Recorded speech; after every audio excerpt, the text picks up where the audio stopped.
So you mean Rosa came over and had a spare key? Jeffrey asked, and I nodded.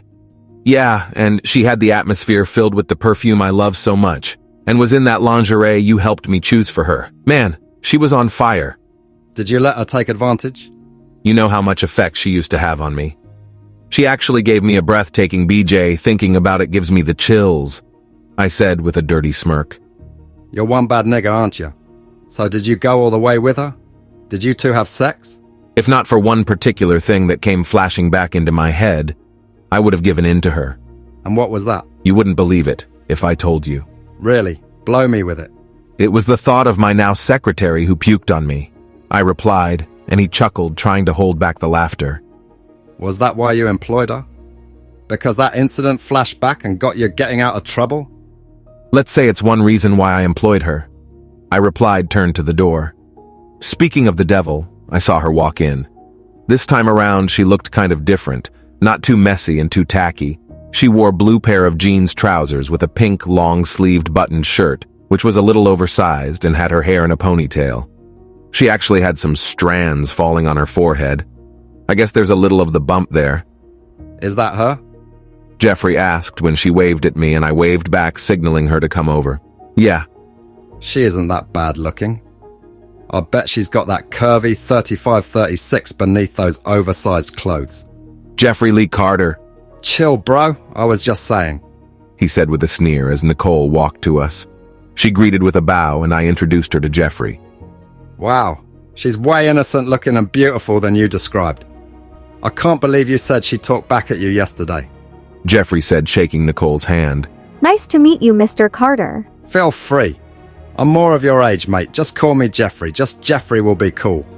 Jeffrey said, running his thumb at the back of her palm, and bent down to kiss it. I cleared my throat, and she pulled away immediately.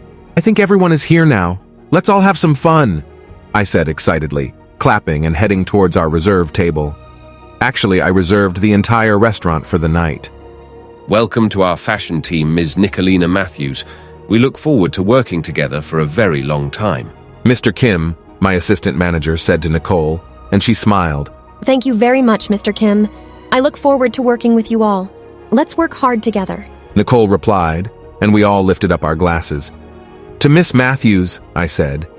To Miss Matthews. They repeated after me, and we lifted up our glasses and cheered to her. I can't believe Miss Jerkins will be leaving in 2 days' time. It felt like yesterday when she scolded me for not paying attention wherever there was a meeting and bought me hot pot after that. Rooney, the heir of finance, said, and they giggled. Don't worry. I'll be coming around once in a while. And besides, I hope you all will give the same respect you showed towards me to Miss Matthews, since she'll be taking my place. Miss Jerkins stated. It's not going to be the same without you, but we will adjust to the new changes. We wish you a safe journey then. I can't believe it's now a welcoming and goodbye get-together, Kim said, and they all smiled. I watched Jeffrey from across the table, and he kept staring at Nicole. It was as if he was trying to get something. His looks were piercing, and it seems he wanted to see through her, and I began to feel really uneasy, and wondered if he's interested in her, or he knew her from somewhere. She really looks familiar, but I can't recall where I've seen her before, he said to me when our eyes met. He turned to her thoughtfully, buying the tip of his fork, and shook his head sideways, then turned back to his meal.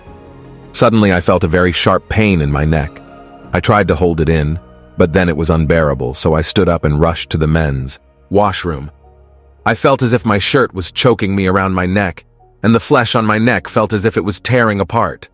I closed the door as I held onto the sink for support. It was like my entire inner organs was on fire and tearing apart. I groaned in pain, silently making sure I wouldn't make any noise to draw the attention of the others. I felt something wrap around my neck and choke me, but I couldn't see anyone behind me. My skin felt itchy all of a sudden as I tried to fight back. I rolled over and fell to the tiled floor. I felt the choking stop all of a sudden, and when I looked at my skin, I saw scales all over my hand. From my shoulders to my wrist was scales. I trembled and crawled back, struggling to stand up. I finally stood up, and I was terrified by the sight of what I saw in the mirror. The scars on my neck were 3 at each sides, and my arms were covered in scales. What is happening to me? No, no, no! I yelled and hit my fist on the sink, but then it broke into pieces and shattered on the floor. Sir, are you all right? I turned only to find Nicole standing in the doorway of the men's washroom. She doesn't look terrified. The look on her face is worry, not terror. I turned to look at myself back in the mirror, only to realize all that scales on my arms were gone and the scars on my neck were back to 2 at both sides. Are you all right? She asked, walking towards me, but then I stepped back. Sir, you have a scar on your neck. Are you all right? She asked me, still stepping forward. No. Don't come any closer. Stay away from me, Nicole. Please. I cried, moving back, and she halted. What about the strange scars on your neck? She asked me, and this time around I heard her clearly. She can see the scars on my neck. The scars no one has ever seen except me. How is it possible that she can see it? How did all of those hideous blue scales just disappear? Who is she?